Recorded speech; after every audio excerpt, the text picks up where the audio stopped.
Okay, so I'm reading Maxims and Principles of Adjudication from Suits and Chancery by Henry Gibson. Here is section 44, where it says, equity imputes an intention to fulfill an obligation. So what does impute an intention mean? Well, I did a little quick search here and so we can understand it. So I said, hey chat, what does impute an intention mean? So it says, impute an intention means to attribute or assign a particular intention or motive to someone, often without direct evidence. In other words, it involves assuming or inferring that what someone's intentions might have been based on their actions, based on their words or circumstances. For example, if a person acts in a certain way, right, that benefits themselves but denies any selfish motive, someone might impute an intention of self-interest to them, suggesting that their true intention was to gain personal advantage, even if they haven't explicitly said so. The word impute, in this context, refers to the act of attributing something, like a motive or a fault or intention, to someone. So, equity imputes an intention to fulfill an obligation. A court of conscience will not hastily conclude that an unconscientious act has been done. So it's innocent until proven guilty, basically. If the conduct of the actor is susceptible of a more charitable construction. See? Okay, because they're talking about the trust maybe right here. For obligations and trust, and it implies trust. The court will presume an innocent intention if such presumption will not hazard the equitable rights of the complainant.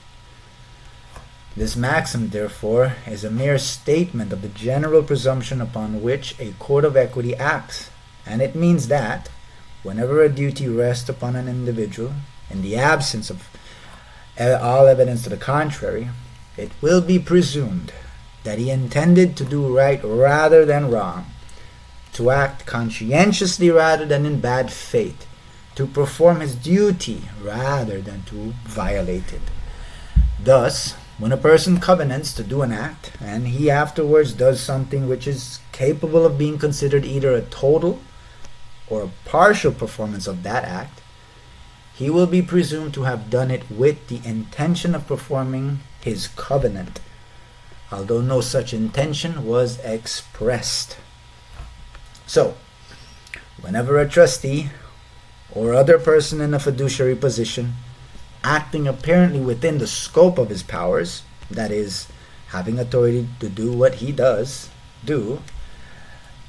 purchases land or personal property with trust funds and takes the title to such property in his own name without any declaration of a trust with respect to such property at once results in favor of the beneficiary of said funds, and the purchaser becomes, with respect to such property, a trustee.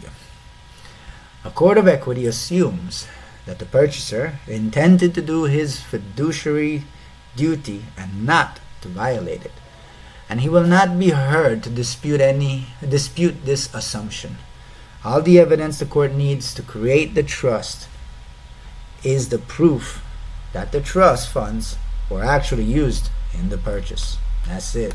This maxim is applied to trustees proper, to executors and administrators. It applies to directors and managers of corporation. It applies to guardians of infants or of persons of unsound mind, to agents using the money of their principals, to partners using partnership funds, to husbands purchasing property with the separate estate of their wives, and generally to all persons who stand in fiduciary relations to others. And when it is shown that such persons have used money by them so held in trust in the purchase of any property, real or personal, taking the title in their own name a court of chancery will impute to them an intention to fulfill their obligation, namely, to make the purchase for the benefit of the person entitled to the use of the consideration money. And they will be decreed to hold such property as trustees for the benefit of the parties whose funds were used in the purchase. This one is, section 44 from Suits and Chancery. Let me show you. Cornell Law School. Okay, here we go. Suits and Chancery, setting forth the principles, pleadings, practices, proofs, and processes of the jurisprudence of equity, and giving numerous illustrative forms of pleadings, writs, orders, reports, decrees, and other proceedings in suits and chancery from their beginning to their ending. By Henry R. Gibson. Peace.